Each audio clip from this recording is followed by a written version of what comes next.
2022년 12월 27일 화요일 경제뉴스 모닝 브리핑을 시작하겠습니다. 양도소득세 20% 부과 대상인 대주주 지정 시한을 하루 앞둔 26일 국내 증시에서 개인 투자자들이 1조 원 가까이 순매도했다. 앞서 정부는 양도세 20% 부과 대상이 되는 대주주 기준을 현행 종목당 10억 원에서 100억 원으로 상향을 추진했으나 결과적으로는 현행 10억 원을 유지하기로 결론이 났다. 매매 차익에 대한 양도세를 내지 않으려면 27일까지 주식을 팔아 종목당 주식 보유액을 10억 원 미만으로 낮춰야 한다.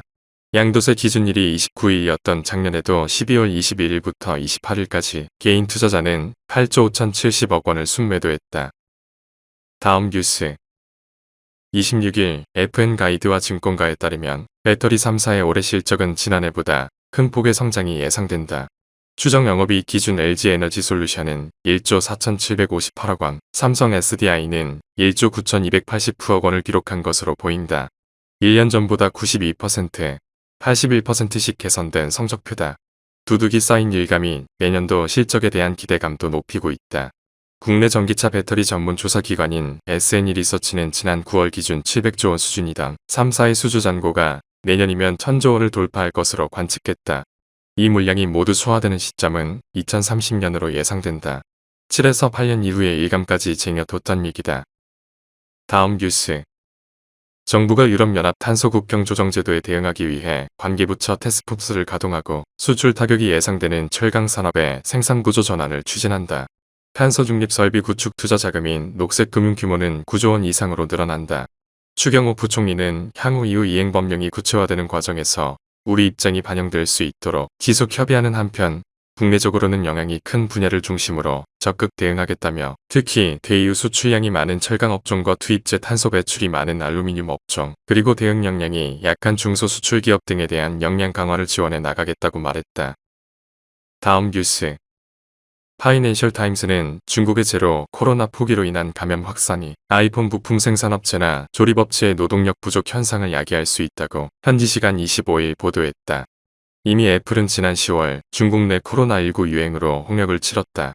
폭스콘은 중국 내 다른 지역으로 생산을 분산했다. 그런데도 아이폰의 생산 차질은 여전히 지속되고 있다. 시장조사 업체 미저블 알파의 집계에 따르면 애플의 이번 4분기 매출은 지난해 같은 기간 달성한 1,239억 달러에 약간 못 미치고 순이익 또한 전년 동기 대비 8% 이상 감소할 것으로 예측됐다. 다음 뉴스 현지 시간 25일 월스트리트 저널은 러시아의 우크라이나 침공 이후 유럽 내 전기요금이 치솟으면서 전기차가 누렸던 비용 이점이 사라졌다며 이는 유럽의 전기차 전환 계획을 위협할 수 있는 변화라고 보도했다. 통상 전기차 충전비는 내연기관차 기름값보다 낮다. 하지만 러시아 우크라이나 전쟁으로 전기료가 크게 오르면서 일부 뒤집히는 현상이 발생했다. 특히 이는 유럽 최대 자동차 시장인 독일에서 두드러졌다. 독일의 일부 전력회사가 내년 1월 전기요금을 더 올리겠다고 예고했다. 일부 국가들의 전기차 보조금 축소 움직임도 유럽의 전기차 전환 계획에 걸림돌이 될 것이라고 월스트리트 저널은 짚었다. 다음 뉴스 26일 국내 최대 규모 크라우드 펀딩 플랫폼 와디즈에 따르면 올 4분기 등록한 메이커는 1만 4천 건으로 집계됐다. 지난해 같은 기간보다 122% 증가했다. 올 4분기 와디즈 크라우드 펀딩 플랫폼의 전반적인 실적은 크게 성장했다. 중개거래 금액은 지난해 4분기 400억 원에서 올해 4분기 650억 원으로 63% 증가했다. 같은 기간 월 순수 이용자 수는 300만 명에서 450만 명으로 약 50% 늘었다. 와디즈 관계자는 경제 불황에도 오히려 많은 투자 소비자가 와디즈를 찾았다며 펀딩 플랫폼이 좋은 대체 투자 방안으로 주목받고 있다고 했다.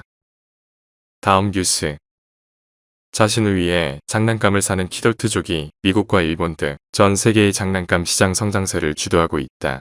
시장조사 업체인 NPD그룹이 지난해 9월부터 올해 9월까지 분석한 결과 미국에서 전체 장난감 구매 연령대 중 18세 이상 비중이 14%로 전년 대비 19% 증가했다.